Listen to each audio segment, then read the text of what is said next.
how's it going? And welcome to Whisky Wins with me, Stuart. Today we're going to be looking at Wolfburn Langskip. A little bit about Wolfburn. I think I may have explained it in a previous video, but the distillery started, I believe, in 1821. It was producing for quite a while, and then by the 1860s, an ordnance map, survey map, came out, and the distillery was supposedly in ruins. But following year or the following decade, 1870, they removed the word ruins. So it might have still been producing back then, but they're not entirely sure, as obviously it was a long time ago. So the actual distillery, after the 1870s at some point, it kind of lay in ruins for quite a while, quite a considerable amount of time, until I think about 2011 was when they decided to bring it back to life. Or kind of previous years before that, 2011, they designed a logo and they were in the midst of bringing it back to life. Just getting my details right, I've got the phone out just to make sure, but 2013, it says here, after 150 years, Wolfburn goes back on spirit on Burns Night, 25th of January. So that's pretty cool, 2013, after 150 years on Burns Night. That's pretty special, I suppose. 2014, the first peated Wolfburn spirit is laid down. 2015, the cask is laid to rest. And 2016 is when they first bottled whiskey. So an old distillery revitalised, brought back to life, and a distillery I've had several samples from, and several samples have let me down. I think I had the Morven, didn't really enjoy that. I've had some special releases or kind of series releases that they've been bringing out to obviously bring money into the distillery. Didn't really enjoy them too much. So hopefully this Langskip is slightly different. It's bottled at 58% ABV. You can purchase it from around £56 to £65, so it's got a bit of a variation in price range. I got this from Somerton Whisky Club for £50, so that's as much as I paid for it. Just try to see if there's any information on the box. So there is some flavours here, so I'll start with my flavours first and then see how it matches up. But it says Langskip, our strongest expression, so this is the strongest, highest ABV I'm assuming they produce, takes its name from the Norse word for longship, the Viking vessels that once dominated the Caithness coast. What is with all these distilleries and using Viking kind of memorabilia or Viking? They really love it, don't they, up that way, but that's fine. The Viking vessels, sleek, smooth, purposeful and strong, the legacy of these ships surrounds the Wolfburn distillery. In addition to settlements and burial sites, Wolfburn's hometown of Thurso was named by the Vikings in honour of the god Thor. Cool. A load of gun. All we know is it's non-chill filtered, natural killer, 58% ABV. So let's see what the actual whiskey's like instead of all that nonsense, really. Crisp, sharp. I'm just trying to see if there's an age. It must be a non-age statement. I don't know if it has a bottling day or anything like that. Bottled, distilled in small stills for a fuller flavour. Alright. Nah, no age, so it is quite crisp, quite clean, quite sharp, possibly young, with some mature whiskey in there possibly, but with the distillery only being open since 2013, it's not going to be anything spectacularly old. Did I have too many L's there? Spectacularly? Yeah, I think I did. But the nose, wet grass. There's a dampness to it, a damp element, kind of damp dunnage, possibly coming from the cask strength. It's what I like about cask strength whiskey or high ABV whiskey, 58%. You get a kind of fuller flavour, I feel. A little nippy on the nose, but nothing that's going to throw me off. I'm used to it. Might throw some others off, but yeah, quite nice so far with that dunnage element. It's quite a raw whiskey, stripped back, nothing overly refined, nothing that you'll get with the likes of Glenmorangie or Glenfiddich or Balvenie or anything like that. Nothing engineered almost. It seems quite raw, quite rustic almost organic in a sense. I doubt it's organic, but it's got I don't know how I'd describe an organic element, but it's got like an organic element to it.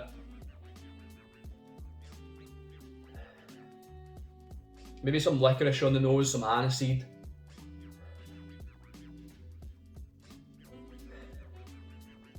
I just got a really nasty note there. I'm trying to think what that was. Oh, that wasn't nice at all. This is a usual dampness that I get from whiskies is usually quite a nice, quite a pleasant dampness, a warehouse dunnage dampness, but this isn't a great dampness. This is evolving into almost like I don't want to say sewage dampness, but it's like when we had a toilet or a bathroom leak, that kind of damp. Yeah, it's kind of went away from a nice dunnage dampness to a more kind of offensive damp now. I've said damp too many times, I don't know what it means.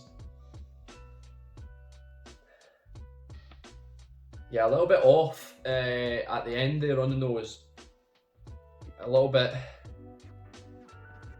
I don't want to say rotten, but it's not like sulfuric, it's just off. It's almost like mouldy something. And now I can't stop thinking about it. Oh, that's really thrown me off. I don't know if there's something wrong with this glass. But is there cork in it?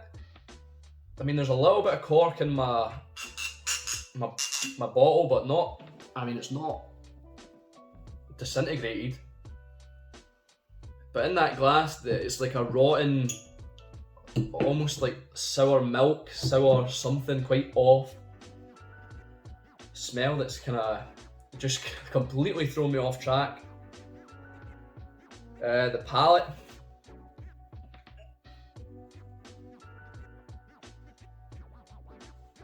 It's weird because that nose was starting out so lovely and then it just tainted. The palate, yeah, a lot of wood, a lot of tannins, oak,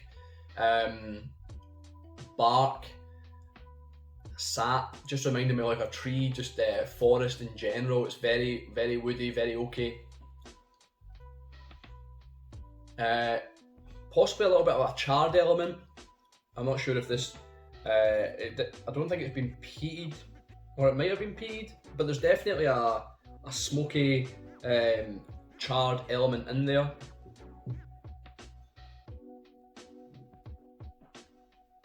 A little bit of what's the word, like creme fraiche. Funnily, going from sour, off, rotten to creme fraiche, but there's creme fraiche in the palate. That smell, that rotten smell, is now dissipated, and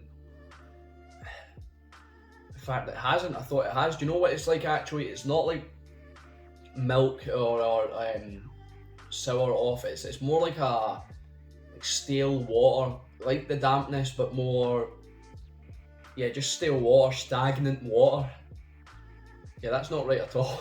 But the palate, we'll get back to the palate. The palate is nice. The creme fraiche, creamy. The woody oakiness, a little transparency, a little contrast there, bitter and creamy.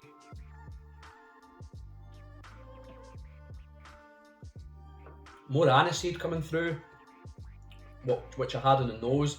Possibly a little bit of fresh apples, a little bit of like wet apples, glistening with a little bit of water down them, trying to be descriptive, trying to paint a picture.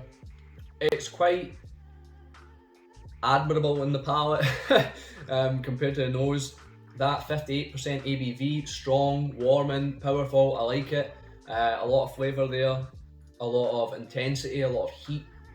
Just what I really do like in a whiskey. I don't like my whiskies being too tame. So yeah, it's quite nice in the palate, rather pleasurable. Not anything spectacular, but nice and pleasurable enough. The finish is definitely long, nutty, let's say almonds, There's maybe a little bit of chocolate there, chocolate almonds, Nutella kind of flavour coming through. A little spice, a little black pepper.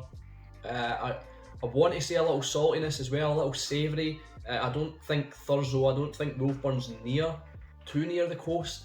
I could be wrong, but it might be on the coast, but there is a little bit of a sea salt, a little bit of a sea breeze in there. Again, smoke, charcoal, soot, really nice finish, really quite bold and strong finish, especially being long. The nose is really the only issue with this, that kind of stagnant water that just keeps creeping up. Initially the nose was fantastic, but the stagnant water's really thrown me off. Overall, the flavours, the intensity, it seems quite good.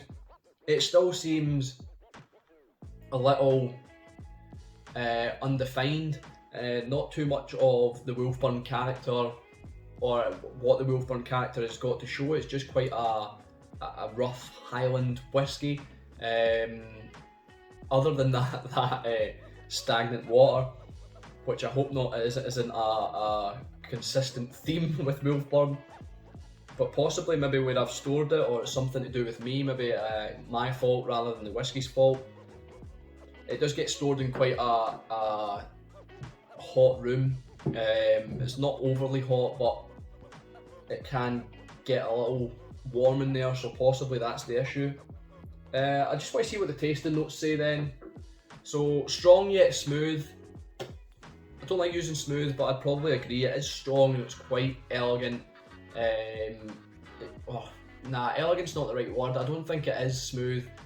It's quite balanced, possibly. It's strong yet balanced. I wouldn't say it's smooth because it has got a little bit of a hit to it, a little bit of a powerfulness. This beautiful rounded single malt is the result of long fermentation, maturation in first fill bourbon. Its smoothness is matched only by its strength. Yeah, we'll just take the smoothness out there. Fragrant and warming, aromas of fruit blossom meld with dried apples and light oak. Yeah, so I got the oak, got the wood, but the apple, I would say the apple's not really dried. I'd say it's more fresh. Like I said, a kind of glistening water droplet apple. I'm just imagining a green apple with water droplets going down it, excuse me. Flavours burst onto the palate, rich and sweet. Creme fraiche, what else did I get? I don't know if there was much sweetness there. Maybe the chocolate on the finish, including maple syrup. Nope. Dark chocolate, yeah.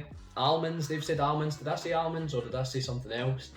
Yeah, I think I did say almonds. I can't even remember what I've said.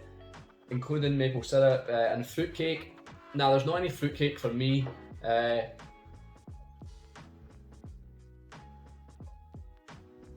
Possibly, but then I think that's just a poor suggestion now. The finish lingers nicely. Yeah, it does. Hints of vanilla gently fade away with a warming trace of caramel at the end. Not really any caramel for me. I don't think it's that sweet a dram.